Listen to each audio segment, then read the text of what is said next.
Hey there, everybody. Sister Terry Burney with you today of St. Monica's. And this week's topic is going to be Holy Week, the whole Holy Week. So I'm going to try to give you as much information as I can without running too long, but just to touch on some of the main points of Holy Week. Holy Week starts on Passion Sunday or Palm Sunday. And if you've been observing Lent, you know that right now you're in the home stretch. It's the last week of Lent.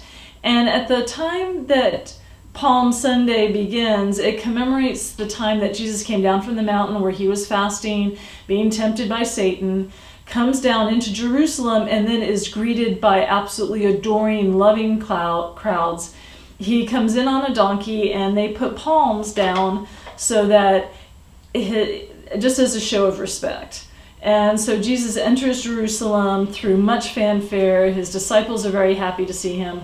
And it is truly, truly a joyous day. Now, one of the reasons why it's now more referred to as Passion Sunday is because it's supposed to give us pause and go that Jesus' life changed so quickly in those 7 days, to go from being revered and being seen as the king to being stripped and crucified on Good Friday.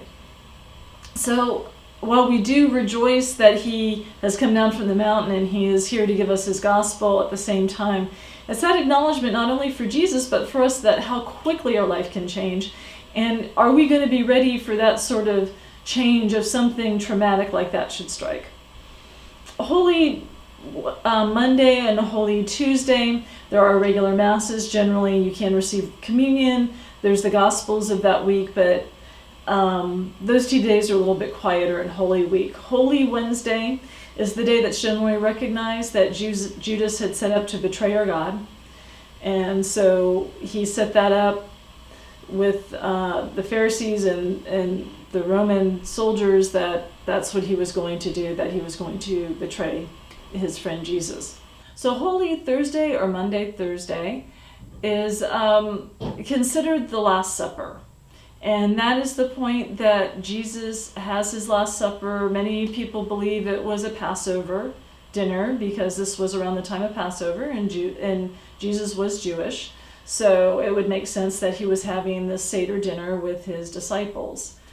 And as an act of humility, he goes and washes each of his disciples' feet. And also, what's a tradition at the service at this point is that the priest, and you will pick 12 men, some more progressive places will also pick women, who have their feet washed by the priest or the bishop to enact the humility of Jesus.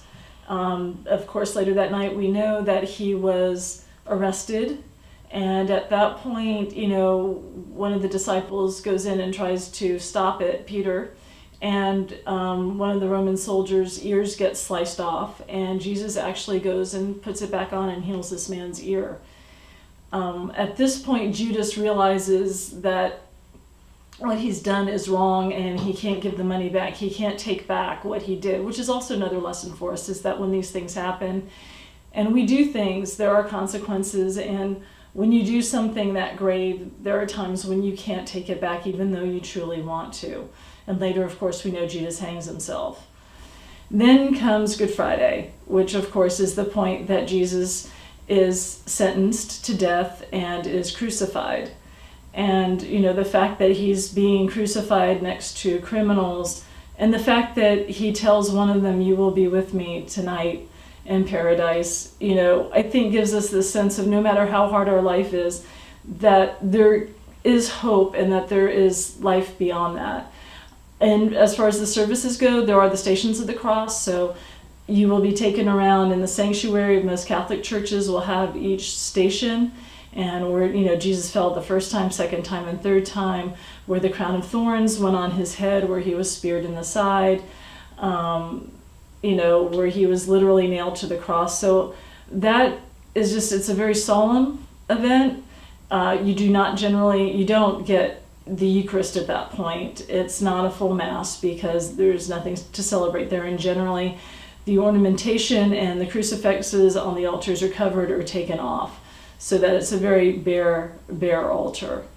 Then we have Holy Saturday, and Holy Saturday is a time of reflection. We know that Jesus is passed, he's in his tomb, and then we await his rising on the third day, which is Easter Sunday, which is truly a celebration, which is truly a time to celebrate and to be glad and to enjoy that. And it can be a tough topic to talk to children about, particularly because there are aspects of it, obviously, that are rather gruesome. But I think it's important when you're talking about Good Friday, just talk about the sacrifice that someone like Jesus, who loved us so much, made for all of us, for our sins. So anyway, I just wanted to go over what that was and what Holy Week is all about, and hope that this gives you a chance to really think and reflect and just do some praying and be able to rejoice when Easter does come. So anyway, I hope that you're finding these useful, and until next week, I'm Sister Terry Burney, and God bless. It's Sister Mary Cat. Oh, we love our Sister Mary Cat. Yes, we do. And it is Holy Week.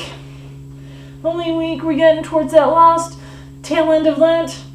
I know you didn't give up anything. You didn't give up being cute, and I'm so glad. I'm so glad. I'm so glad. Yes, you are. And guess what? We may be bringing in another friend for you. We may be bringing in a little friend for you. How fun is that? So that you won't be lonely. Because I know sometimes it's just me loving on you. Seriously, Sister Agatha, not a fan. But that's okay. Am I right? Yes, I am. Yes, I am. Okay. Love you. Say bye-bye. And bye-bye.